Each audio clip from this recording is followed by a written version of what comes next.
অস্ট্রেলিয়ায় অনুষ্ঠিত top and টি-20 ম্যাচে আগামীকাল বাংলাদেশ বনাম নেপাল মুখোমুখি হচ্ছে। অর্থাৎ রাত পোহালেই বাংলাদেশ এবং নেপালের ম্যাচটি শুরু হবে।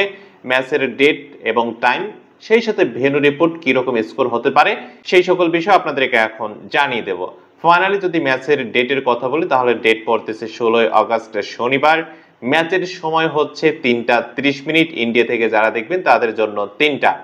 অ্যান্ড ফাইনালি এই ম্যাচটিতে কত স্কোর হতে পারে এবং কোন দল শক্তিশালী জয়ের দিক থেকে, এই ম্যাচে সম্ভবত স্কোর হতে পারে সর্বোচ্চ 180 পর্যন্ত বা অ্যারাউন্ড 180, একটু বেশিও হতে পারে, একটু কমও হতে পারে। সো ফাইনালি এই মাঠের যদি সর্বোচ্চ স্কোরের কথা বলি, এখন পর্যন্ত 197 সর্বোচ্চ করার রেকর্ড রয়েছে। আর এটা 2024 সালের সেমিফাইনালে। অ্যান্ড এবছরে এখন পর্যন্ত আজকে যে ম্যাচটা অনুষ্ঠিত হলো, যদি সেই ম্যাচের কথা বলি, নর্দার্ন টেরিটরি তারা করেছিল নেপালের বিপক্ষে 177 রান 8 উইকেট হারিয়ে।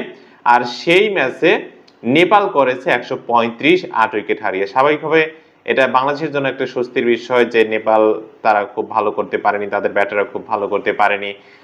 যে ভেন্যুতেই ম্যাচ আজকে খেলেছে নেপাল, ঠিক ওই ডিএক্সি অ্যারিনায় আগামীকালকের ম্যাচটিতে আবারও নেপাল মুখোমুখি হবে বাংলাদেশের বিপক্ষে।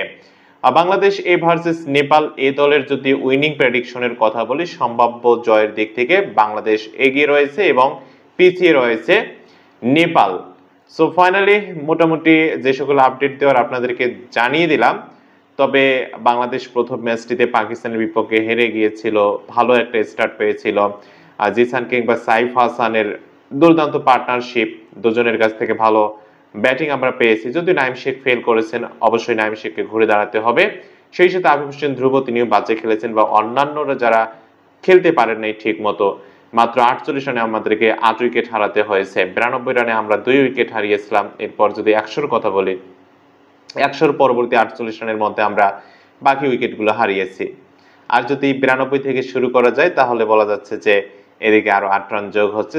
56 রানের মধ্যে আমরা নেক্সট 8 উইকেট হারাইছি গত ম্যাচে। এন্ড ফাইনালি আজকের এই ভিডিওটি এখানে শেষ করব। বাংলাদেশের জন্য শুভকামনা রইল। আশা করি নেক্সট ম্যাচে নেপালকে হারিয়ে বাংলাদেশ অন্ততপক্ষে 2টা পয়েন্ট অর্জন করতে সক্ষম হবে।